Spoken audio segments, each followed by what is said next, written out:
Om Swastiastu, perkenalkan nama saya Putu Pradipta Vina Maheswari dengan NIM 21170512554 dari Rombel 14 dengan nomor absen 36.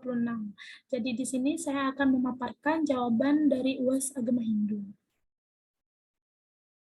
Jadi yang pertama, di sini ada soal, berikanlah pendapatmu apakah kelebihan adanya Banten dalam tradisi Hindu. Jadi kelebihan adanya Banten dalam tradisi Hindu, yaitu dengan adanya Banten, berarti kita mempersembahkan kembali apa yang kita dapat dari Tuhan Yang Maha Esa. Seperti yang kita ketahui, Banten merupakan bagian atau sarana di dalam upekara untuk melaksanakan upacara agama Hindu. Banten juga sebagai simbol sujud bakti kehadapan Tuhan Yang Maha Esa.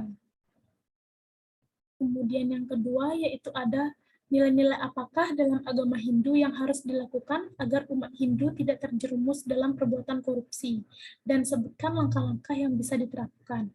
Jadi nilai-nilai yang dapat diterapkan agar tidak terjerumus dalam korupsi yaitu nilai yang terkandung dalam ajaran Trikaya Parisuddha, di mana manacika yaitu berpikir yang baik, wacika berkata yang baik, dan kayika berbuat yang baik, di mana dengan artian Trikaya Parisuddha adalah pedoman kita untuk melakukan suatu tindakan yang dimulai dari berpikir, berbicara, hingga berbuat. Adapun tahap-tahapnya yaitu yang pertama, ingat dan mendekatkan diri terhadap Tuhan Yang Maha Esa. Yang kedua, menerapkan ajaran Trikaya Parisuddha. Yang ketiga, mengutamakan kejujuran. Yang keempat, meningkatkan atau menerapkan kedisiplinan untuk mentaati hukum yang ada. Kemudian selanjutnya, keadilan untuk menerapkan hukum dan memiliki sifat sederhana dalam gaya hidup, serta tanggung jawab dalam menjalankan tugas-tugas yang diberikan. Yang ketiga, ada yaitu nilai-nilai apakah dalam agama Hindu yang dilanggar dalam bisnis prostitusi online yang sedang maraknya, serta berikan solusinya. Nilai-nilai yang dilanggar dalam bisnis prostitusi online yaitu nilai pada Sara Samuscaya 435 yang berbunyi, kebiasaan wanita jalang dan laki hidung belang senantiasa menimbulkan suatu kesengsaraan bagi yang lainnya. Ia juga menjauhkan orang dari suatu kewajiban dan rutinitas kerja. Mereka yang bijaksana menyadari hal itu dan tidak akan tergoda oleh nikmat disari sesaat. Dalam ajaran agama Hindu menyatakan bahwa perempuan ibarat susu kehidupan bagi generasi selanjutnya. Jadi siapapun yang memperjualkan susunya maka mendapatkan suatu kutukan di dalam hidupnya. Solusi yang tepat yaitu yang pertama dengan selalu berbakti kepada Tuhan, yang kedua melakukan perbuatan sesuai ajaran Dharma agama Hindu, dan yang terakhir selalu meminta pencerahannya. Yang selanjutnya yaitu ada ketika Anda mengunjungi panti asuhan, nilai-nilai agama Hindu apa yang bisa kita pelajari dan terapkan dan berikan contohnya.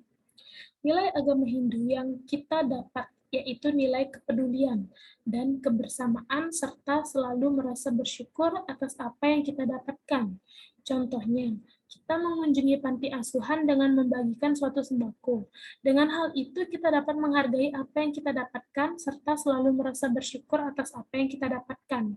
Nilai kebersamaan juga kita dapatkan yaitu kita bersama-sama dapat merasakan apa yang mereka rasakan, serta kepedulian terhadap kondisi yang mereka alami saat itu.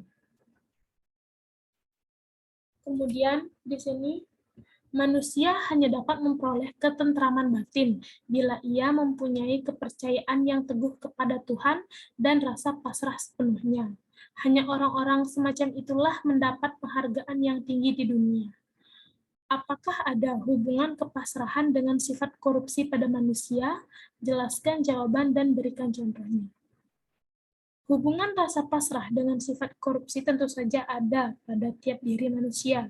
Mereka korupsi tentu karena mereka memiliki sifat yang tidak baik, sifat yang melanggar ajaran Dharma, nafsu terhadap harta dan materi semata tanpa memikirkan kerugian yang diciptakan.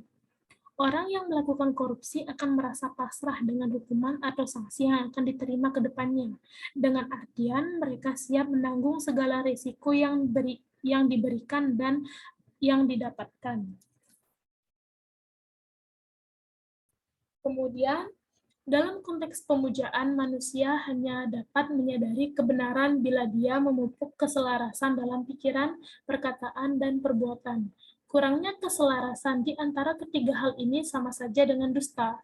Orang semacam itu tidak dapat mencapai kesempurnaan hubungan pernyataan ini dengan yoga dan pranayama yang Anda temukan dalam pengkajian Center Yoga selama ini.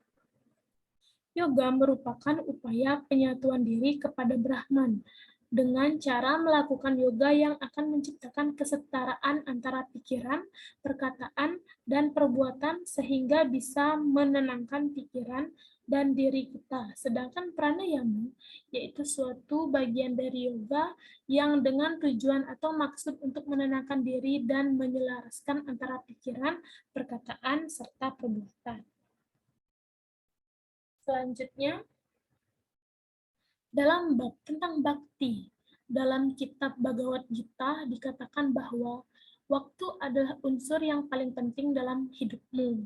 Krishna mengajarkan dalam Gita bahwa walaupun engkau tidak begitu berhasil melaksanakan ketidakterikatan kepada benda-benda duniawi, jika engkau melaksanakan semua pekerjaan dan kewajibanmu seperti sembahyang, mempersembahkan segala yang engkau kerjakan kepada Tuhan, maka hidupmu akan diberkatinya.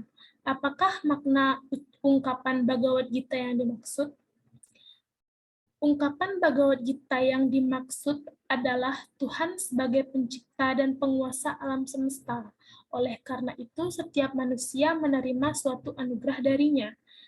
Apapun kegiatan yang kamu lakukan, tetapi masih ingat untuk selalu mendekatkan diri, menyembah dan berbakti kepada Tuhan, maka hal itu bisa diampuni dengan syarat secara tulus ikhlas dan tidak meninggalkan kewajiban sebagai umat manusia. Selanjutnya, Ngaben banyak orang menyebutkan bahwa upacara itu sangat boros. Bagaimanakah menurut Anda Ngaben itu dan apakah hal itu perlu untuk dilakukan? Upacara Ngaben merupakan suatu upacara atau tradisi yang akan selalu umat Hindu laksanakan, karena Ngaben merupakan bagian dari fitriyatnya.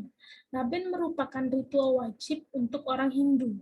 Masyarakat Bali percaya bahwa upacara Ngaben dapat menyucikan roh leluhur atau anggota keluarga yang sudah meninggal untuk menuju ke tempat terakhirnya.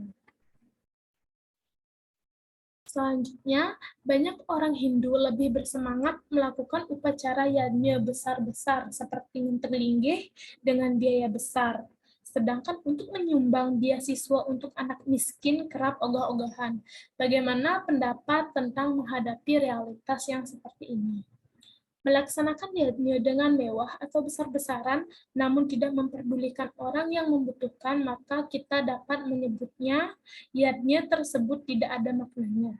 Tuhan tidak meminta yang besar, namun Ia hanya menginginkan umatnya melaksanakan yajna dengan tulus, ikhlas, dan semampunya.